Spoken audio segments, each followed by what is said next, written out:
국민의 관심사인 장병들의 처우나 무슨 개선점 여러 가지 복지를 위해서 좋은 말씀 해주실 송영무 장관님 모셨습니다. 안녕하세요. 안녕하십니까. 네, 오늘 너무 감사합니다. 나와주셔서.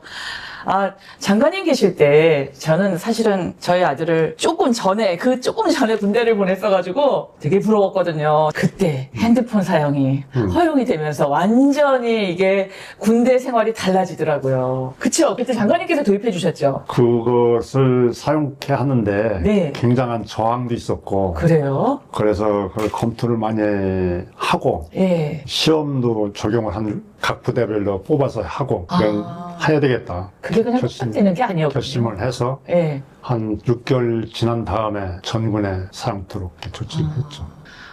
그게 그렇게 쉽게 이루어지는 게 아니네요. 여러 가지 단계에 그런 건 거쳐서 많은 노력이 있어서 또 이루어진 거네요. 근데 우려했던 부분들이나 그런 분들이 계셨겠지만 그런 거와 달리 너무나도 사병들의 그 군대 생활은 네.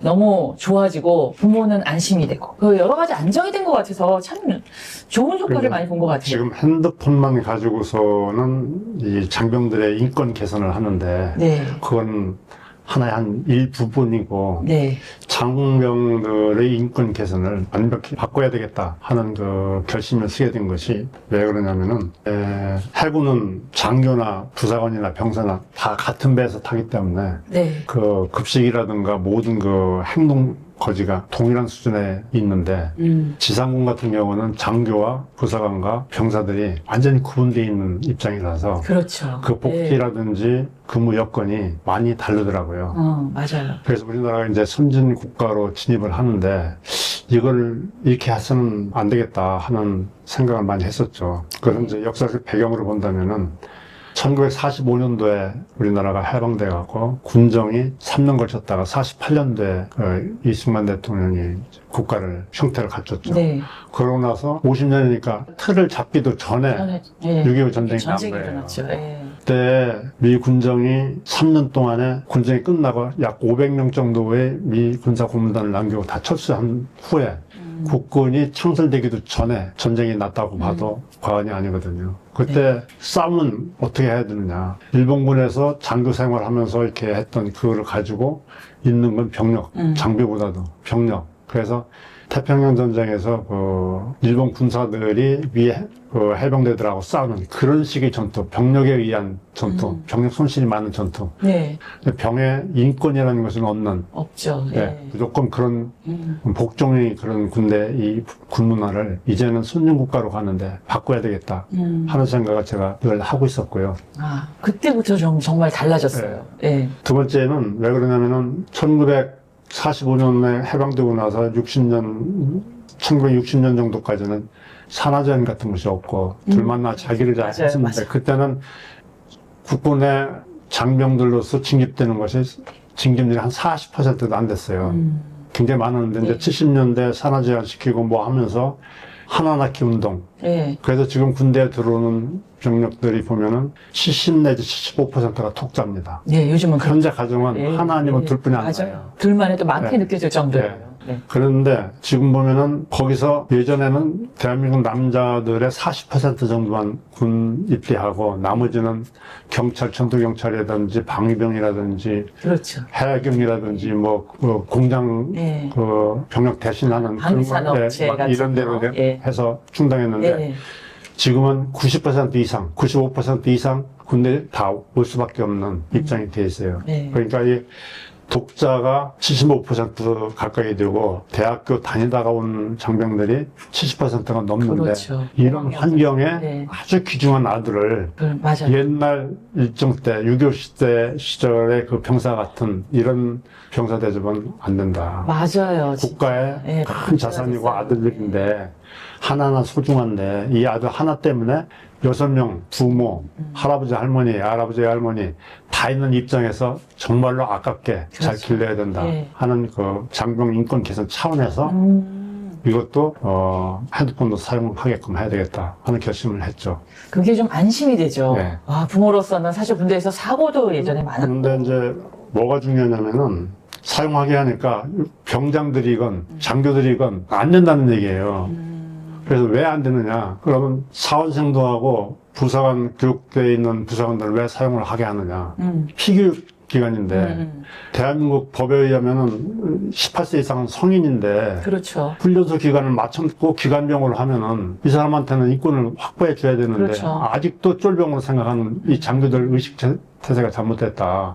그래서 육해공군 각 부대에 뽑아가지고 핸드폰을 한 3개월 동안 사용을 시키는 부대를 차출해서 사용을 해봤어요. 네. 그 병사들이 너무 좋고 다 가야 된다. 네. 심지어는 병장으로 전역하는 애가 저한테 핸드폰 쓰게 하면 이 기아 빠져서 안 됩니다. 그런 얘기까지 하는데 쓰게 하니까 얼마나 아이들이 사기가 진작되는지 모르겠네요. 맞아요. 이게 강압적으로 하는 것보다는 뭐든지 유하게 해주는 게. 그래서 핸드폰을 사용함으로써 장병들이 사기가 진작되고 두 번째는 부모와 친구와 애인하고 소통을 하니까 맞아요. 외롭지 않다는 외롭지 걸 않죠. 자기들이 느끼게 되고 또 한 가지는 그 코로나 때 네. 단체방을 선정해가지고 중대장은 중대장 단체방, 소대장은 소대장 단체방 해서 전방 같은 경우는 3분의 1이 경비, 3분의 1은 지침, 3분의 1은 과업하면은 다 모아서 얘기할 수가 없는데 핸드폰상에서 단체방을 이용하기 때문에 코로나 극복하는데 최고로 잘 됐어요. 맞아요. 그러고 보니까 문재인 정부 때 국방부 장관이셨잖아요. 문재인 초대. 대통령 때.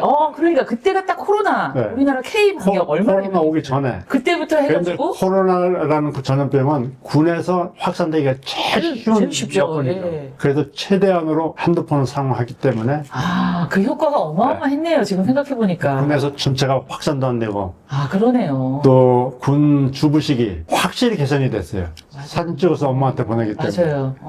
네. 그 고립되거나 어디 뭐 감금된 듯한 느낌이 없고. 그래서 궁극적으로는 제가 그 10만 명당 20대 젊은이들이 자살률이 한 15명 내외였는데 9년서는 그보다 더 많았었어요. 그렇겠죠. 통계학적으로. 네. 그런데 핸드폰 쓰고부터는 확 줄었어요. 역시 숨기는 그래서 훨씬 많았네요. 네. 국무회의 때 이 민간 자살자, 자살률, 그다음에 핸드폰 쓰기 전에 자살률, 핸드폰 쓰고 나서 6개월 이후에 자살률 비교하니까 3분의 1 줄었습니다. 국무회의 때 보고하니까 장관들이 다 박수 쳐주고.